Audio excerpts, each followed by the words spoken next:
欢迎观看老爸的时光，每周分享家庭美食。最近几天桃子开始成熟了，满大街都是卖桃子的。今天老爸用桃子分享一个老式的糕点。先准备3个新鲜的桃子，约1斤半，750克。再准备半斤冬瓜，约250克。很多小伙伴好奇为什么要用冬瓜，稍后给大家普及一下。把新鲜的桃子去核，和冬瓜一块切成小碎块，这样把这2种材料放入到一个盆中，用搅拌机、破壁机或者榨汁机把桃子连带冬瓜榨成汁，果渣也同样一块保留。下一步起锅烧油，锅中放入大概30克的油。接下来就是用油去炒这个打碎的桃子。炒个冬瓜还是能接受的，但是用油去炒桃子这种东西能好吃吗？这个桃子里面放入100克的白砂糖和5克的即食粉，没有即食粉的可以放入5克的淀粉。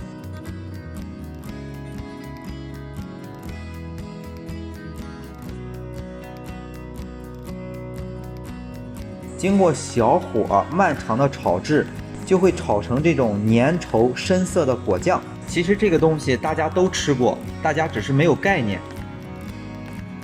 制作酥皮的糕点肯定要少不了油面和油酥。之前有很多视频已经讲过这个油面和油酥的配比。备注栏里的食材1是油面，中筋面粉就是家里普通的面粉240克，加入120克的水和60克的油，和成一个柔软的面团。和好之后放在一旁自然松弛半个小时到1个小时。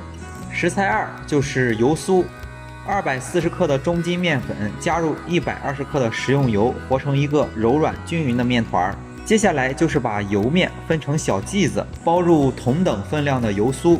正好这里我们讲一下刚才炒的那种馅料。这种馅料其实是一种很老的制作方法，不过现在在糕点店里吃的大部分的水果味的糕点都是基于这种制作方式为基础。比如说我们在中秋节吃的各种水果馅的月饼，馅料全都是这么制作出来的。当然在市面上很多一些低端的水果馅料全都是用冬瓜去制作，水果的价格比较高，而且榨出水分之后它的产量会非常的低。水果馅料这个食材市场上错综复杂，但是用老爸这种方式自己去制作，不但味道鲜美，而且营养健康。大家学会了吗？现在老爸已经做到擀酥皮的这一步了，酥包入到油面当中，擀成牛舌状，卷起来，再擀成牛舌状，再卷起来，这一块酥可以制作2个面皮。今天老爸普及了一个做水果馅的教程，再用同样的方法做2种不同样式的老式糕点。把包好馅料的这个糕点一边摁扁，这样用刀给它切断，切4刀，中间的3节弯进去，这样就可以制作一个佛手酥。但是我现在看上去它更像一个猫爪。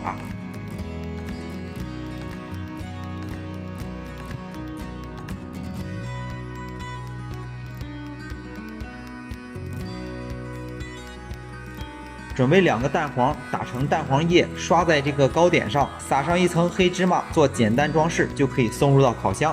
烤箱的温度设定一会儿来讲。第2种样式也很简单，直接快进到手法步骤。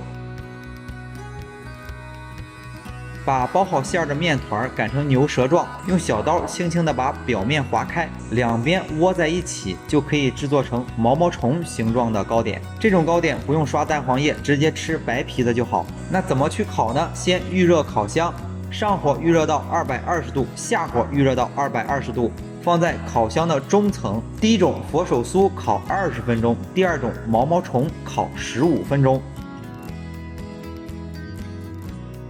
出来的这种老式糕点酥脆掉渣，别有一番回忆的味道。这种糕点也是用到了最传统的手法去制作，健康美味，而且还简单。喜欢的小伙伴可以自己在家里试一下。好了，今天的水蜜桃馅的老式糕点就分享到这里。大家如果喜欢老爸做的美食，请帮忙关注点个赞，谢谢大家。